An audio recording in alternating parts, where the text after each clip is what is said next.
Hello, and welcome to another episode of Leader Generation, brought to you by Tenlo Radio. Today, we have a really exciting episode. We're going to talk about the death of third-party cookies and what it means for your online visibility. Our guest today is a digital strategist and tech lead here at Tenlo, Tony Mastri. Tony, thank you so much for joining us. Yeah, absolutely. I'm thrilled to be here. Awesome. So this is a big topic, getting lots of press and making a lot of our clients nervous. Before we dive in, we want to learn a little bit about you. Tell us about your background and what brought you to Tenlo to be a digital strategist. Right. Okay. So I guess I'll just start with kind of my college days. I was a little confused about what I wanted to really get into. So I knew I was decent at math. I tried my hand in secondary math education, and that just wasn't something I saw myself doing long term. So ended up switching over to computer science and kind of the opposite end of the spectrum. So those two extremes kind of caused me to start looking for like, what can I do in the middle? And that's where marketing kind of came into play. So it had a lot of the technical side, especially in digital marketing, of what computer science offered, but then some of the like communications and creative pieces that teaching kind of leverages. So landed on marketing and ended up loving it. Had an internship while I was still in school, and that's where I was kind of introduced to SEO. Didn't really talk about SEO a lot, or a lot of like the digital components of marketing when I was in college, but my internship kind of exposed me to the broader world of digital marketing.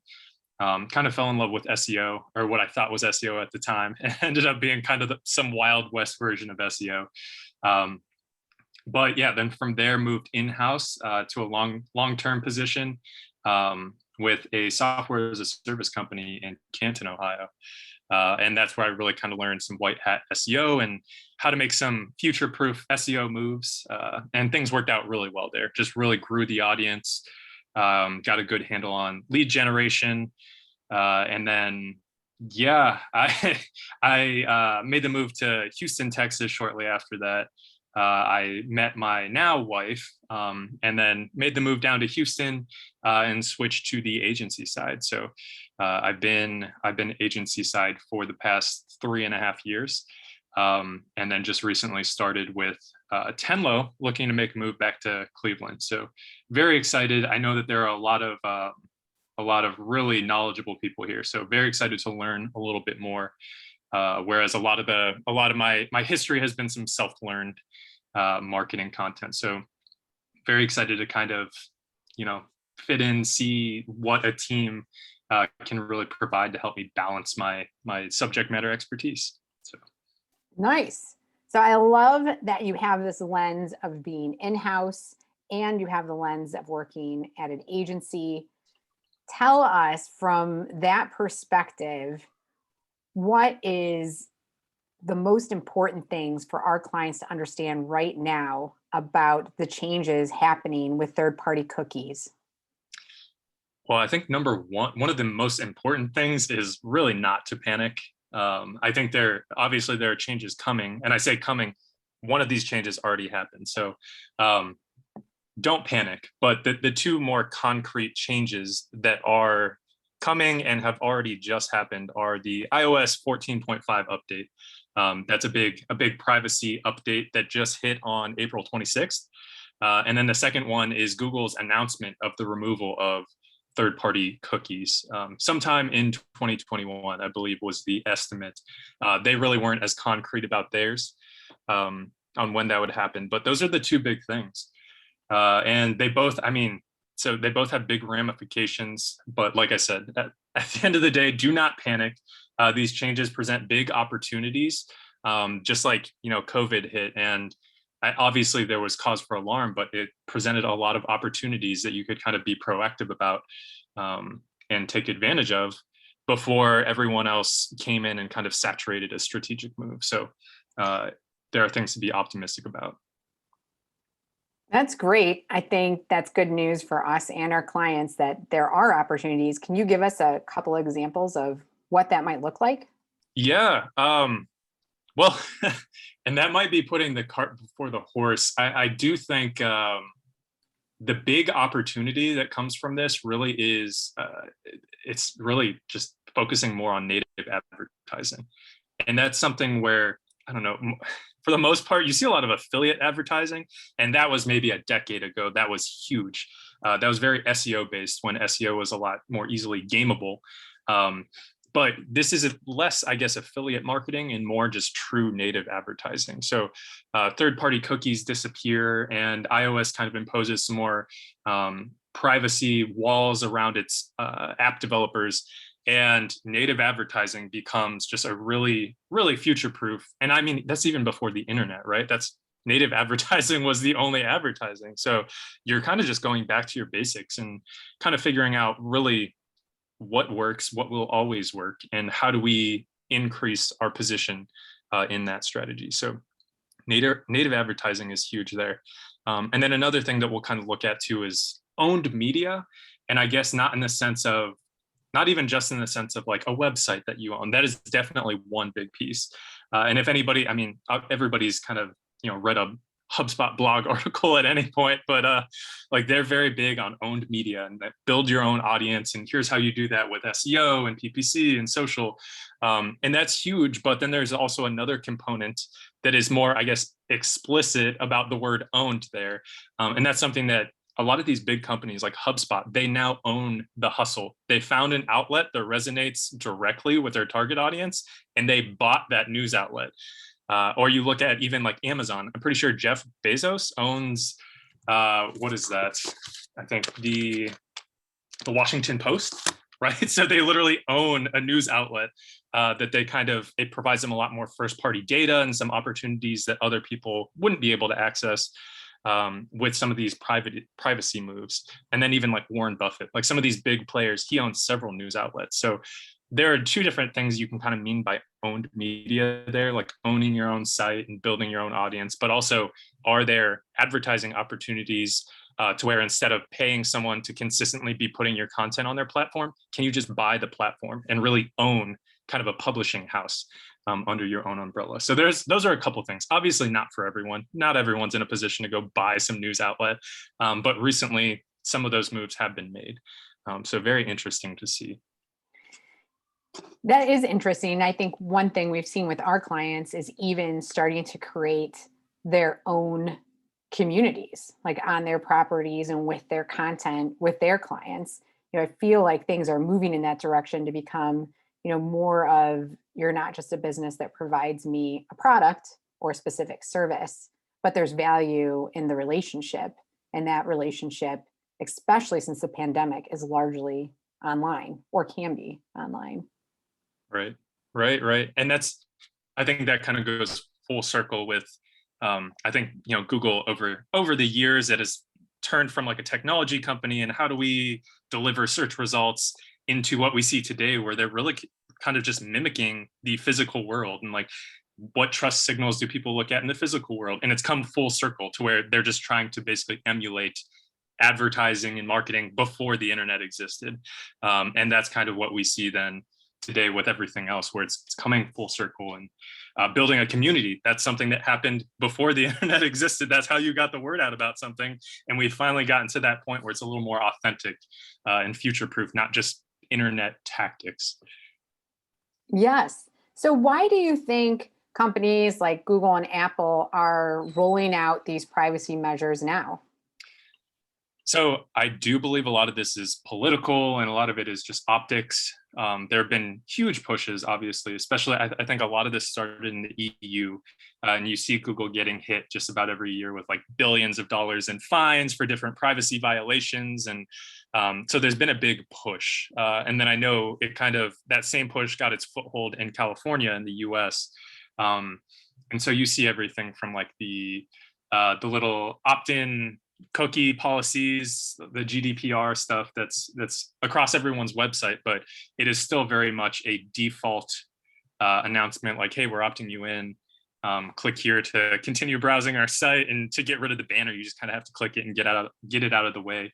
I don't think people know a lot of behind the scenes moves, but really there has been a big push, and they are trying to get out in front of it. They're trying to regulate themselves a little bit so that they don't have some sort of like government agency coming in to regulate them.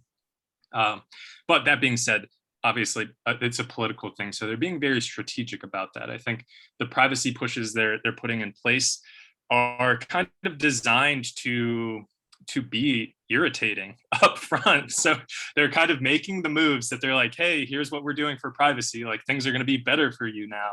Does this feel better? And just about everyone is like, no, this was like the worst. Why would you change this? But they're just trying to basically, I don't know, they're moving in that direction and kind of asking us along the way, like, do you like this? Is this what you imagined? And they're very intentionally the most irritating thing. So no, not what we imagined. Is it very much an optics thing. Like, do you want us to keep doing this? And I think they're almost trying to get people to say no, like, do what you want with our data. We don't care. Like, this is very annoying. So please stop. That's kind of the political push that I'm seeing. But really it is in response to real world concerns from just not even just people, but like nations across the board. And that's why they're making these moves. Yes. And I think some actual business, on the advertiser side has also been disrupted. What are some things that, us as an agency or our clients can do to start improving tracking, especially like our Facebook campaigns or any programmatic campaigns? What are some steps we can take to improve? Okay, so there are a few things that aren't necessarily in our hands, but we will be able to leverage to improve. And so that's Google. They announced that they will be eliminating third-party cookies, but they're not just going to pull the rug out from under us. They did say we'll have some kind of half measure aggregated results that you'll be able to tap into. So they created this privacy sandbox to test these changes. So instead of third-party cookies, here's what we're going to have. In general, their main solution has been pointing to the it's called Flock. It's the federated learning of cohorts. And so that's kind of a replacement.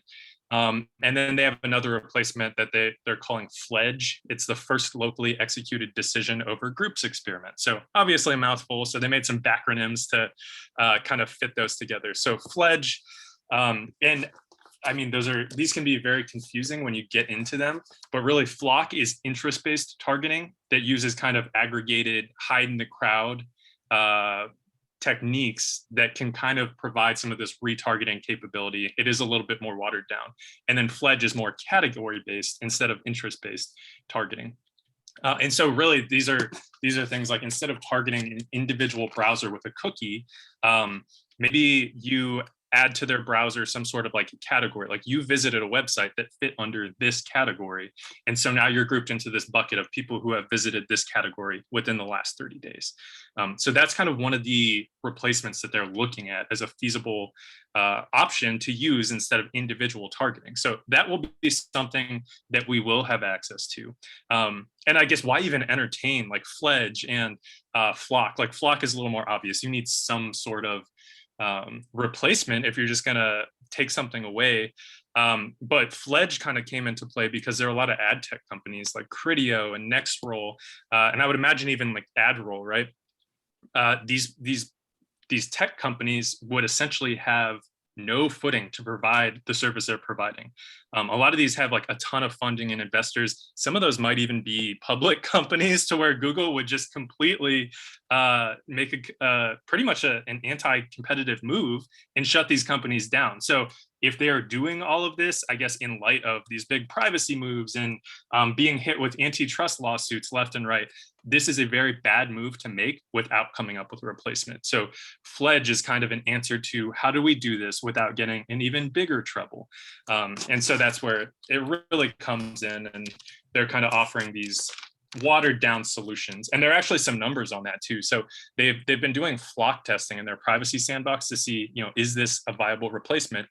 And a lot of their tests show that the, I guess, Flock strategy for retargeting is about 95% effective. You get 95% of conversions per dollar compared to the cookie retargeting, so third-party cookie retargeting, which is not great. I mean, especially if you're spending, tens of thousands, hundreds of thousands of dollars, a loss of 5% of those conversions, you just threw away like potentially tens of thousands, or even, I mean, it could be up to millions in really, really large organizations. So it is a little disheartening to see, but those are two, I guess, more apples for apples solutions that you could look at.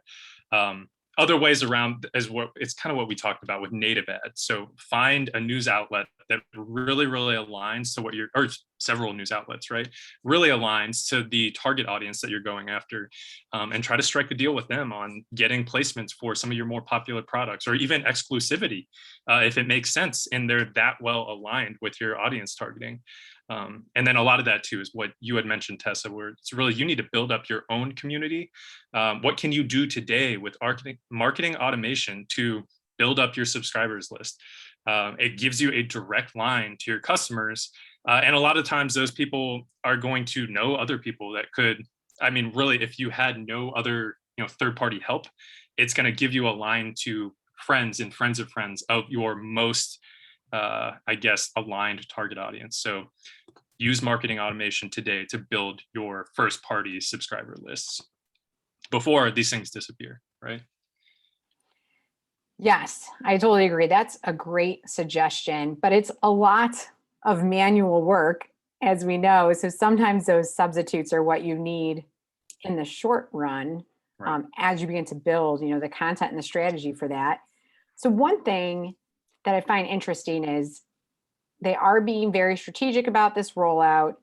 They're balancing these political considerations.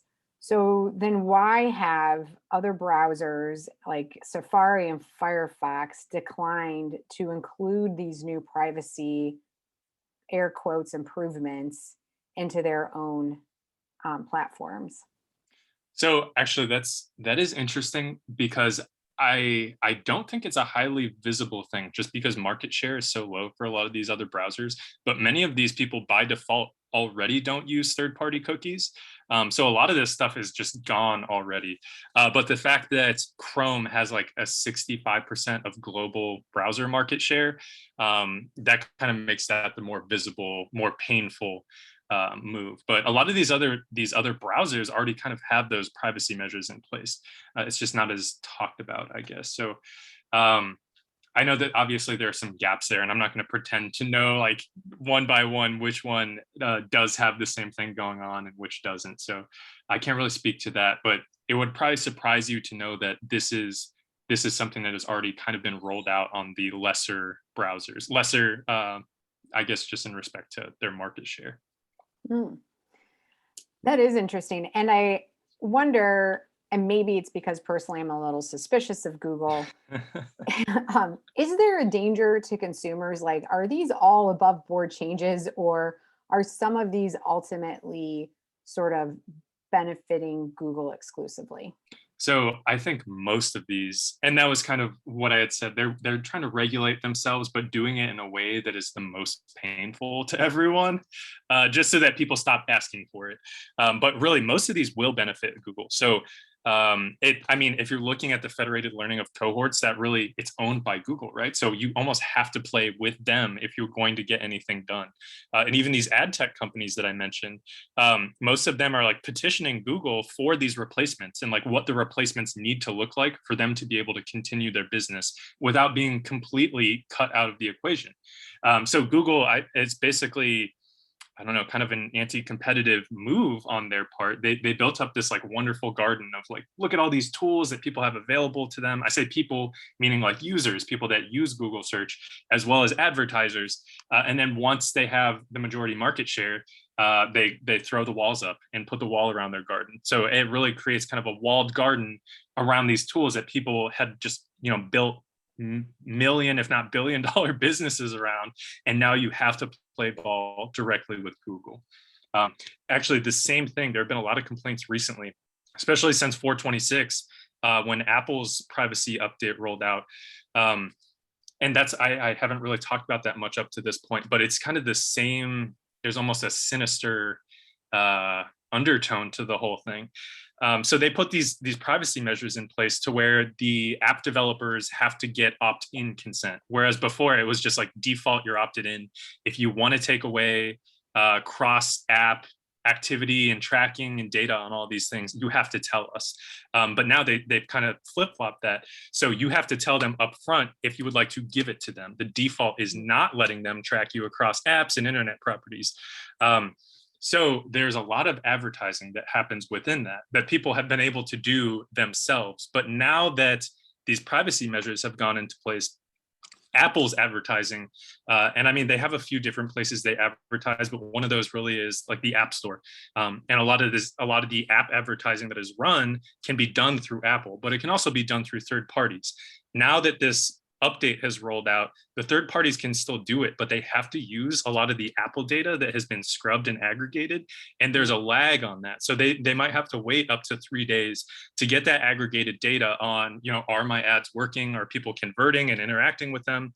And then on top of that, it is less comprehensive data than Apple is able to provide themselves. So Apple gets a competitive advantage really by putting these in place. And now you almost have to go through Apple if you want the real-time data on your advertising across different apps and more comprehensive. You're able to get a little bit more granular data on what's happening.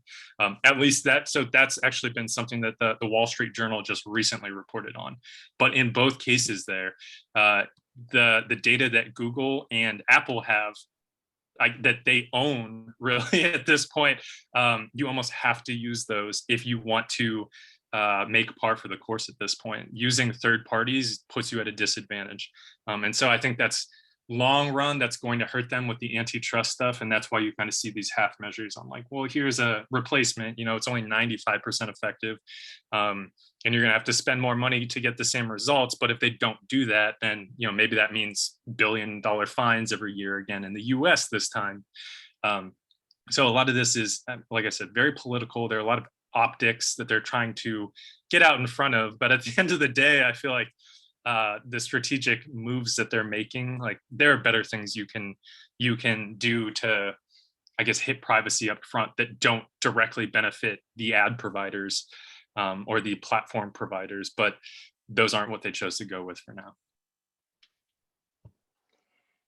Yes, man, you hit a lot there. So if I were to, break some of this down right now, this might feel to a lot of marketers like a thorn in their side, but there is an opportunity to really improve the experience for our customers and clients by starting to think about what other tools we have in our toolbox outside of Google and Apple and other big data players and the social networks. And I love the phrase that you used about, we're really trying to emulate what marketing started as before the internet.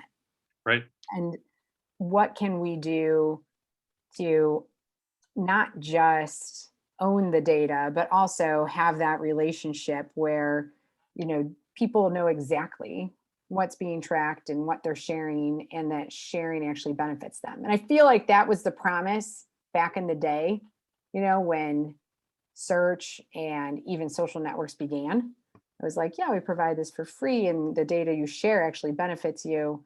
And it kind of, it's gotten real blurry. Yeah, definitely. And that's for companies that play above board or can commit to being more transparent. There definitely is an opportunity. Yeah.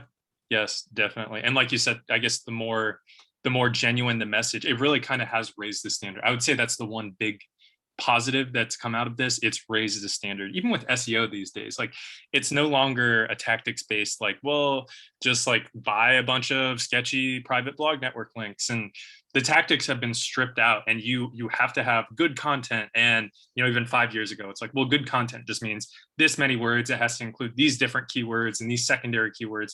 And now today, it's you can't have good content without really insightful, well-written content that now, like, the algorithm updates, like Smith can parse and just there's so much more to it that really it almost has come full circle. And you need to have legitimately good content, good messaging, things that resonate with your audience. You can't just brute force tactic your way through this. It has to actually be real strategy.